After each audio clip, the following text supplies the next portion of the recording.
Now that we have understood the different rules we use for calculating the time complexity of a particular algorithm that we implement, let's just try to look at the very commonly seen examples, and let's just try to derive the time complexity involved in these specific implementations.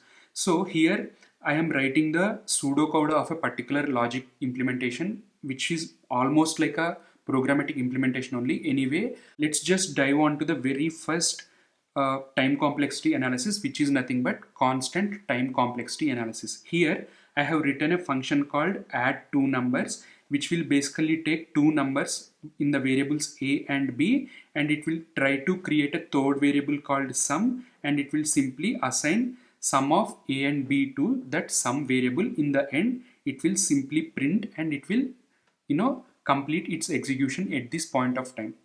Now if we want to analyze the time complexity of this algorithm, right? Now if you remember the rule that I have given, the very first rule that I have mentioned is to calculate the time complexity of any algorithm, we will basically try to sum up the each and every line's execution time. Now here any mathematical expression that we will do will take constant amount of time, and the assignment also will take constant amount of time.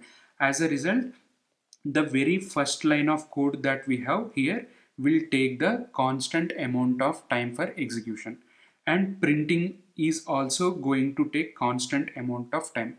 As a result, if we want to calculate the time complexity of this add two numbers, we will basically sum up each and every line of code's time taken for execution, which is nothing but 2. So this 2 is nothing but constant. As part of the big O notation, we will say it as order of 1 only. Anything that you want to see, anything that you see, right, after calculating the time complexity, after summing up the time taken by each and every line of code, anywhere if you see a valid number, you will simply represent it as a order of 1 using big O notation. Okay, if we try to draw a graph for this constant time complexity, right, this will something look like this. On the x-axis we will take the size of the input, and on the y-axis we will take the time taken. No matter what kind of value you are passing, it only going to take 2 units of time for execution, right? On the y-axis we will have 1 2 3 till 10 or whatever it is. On the y value we basically have the values of a and b, right? So no matter what you are passing in the a and b, it will only take constant unit of only 2 units of time. As a result, the graph will look something like this.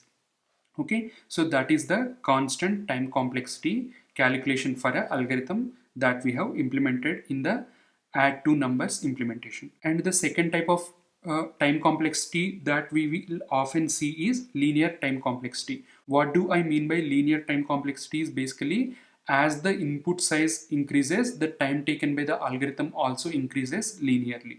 For example, let's just assume that I have written one function called print array values, and it is taking the array, and inside my implementation what I am doing is I am simply running a for loop from 0 till the length of the array, and in each and every step I am incrementing the I value by 1.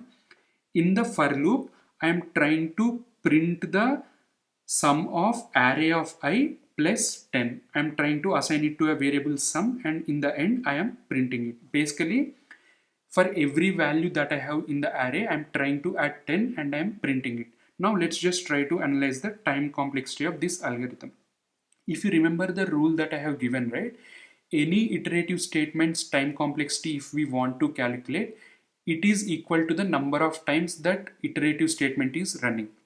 Now internally in the for loop is basically running n number of times, right? Here n is nothing but size of the array. Let's just assume that the array has n number of values in it. As a result, the for loop that we are writing is running for n number of times. Internally, summing and assigning will take constant amount of time, and printing will also take constant amount of time.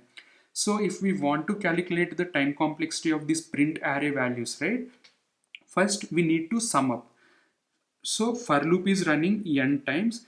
that n times also internally we are running calculating the sum is taking 1 unit of time and printing is also taking 1 unit of time. As a result, the time complexity of the algorithm that we have written is 2n. And if you remember, one of the rule that I have given is we will neglect all the lower order terms and all the constants associated to the mathematical expression that we will get.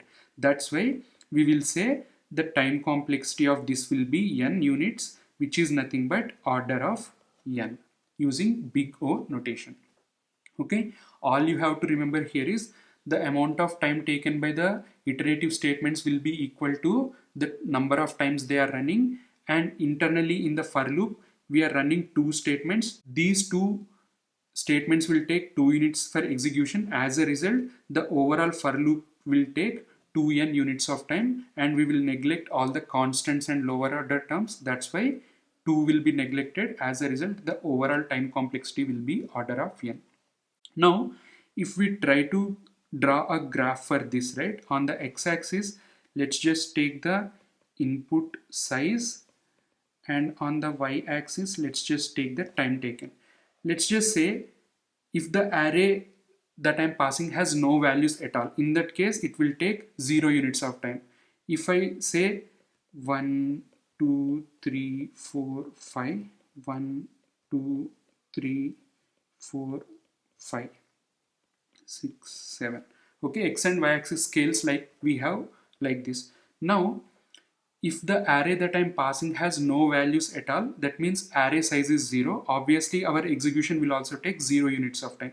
If the array that I'm passing is having only one value, then our implementation also take one value. Similarly, for the array 2, 2 units of time, for the 3, 3 units of time, 4, 4 units, 5, 5 units, 6, 6 units. So if we try to draw a graph for this, right, the graph will look something like this.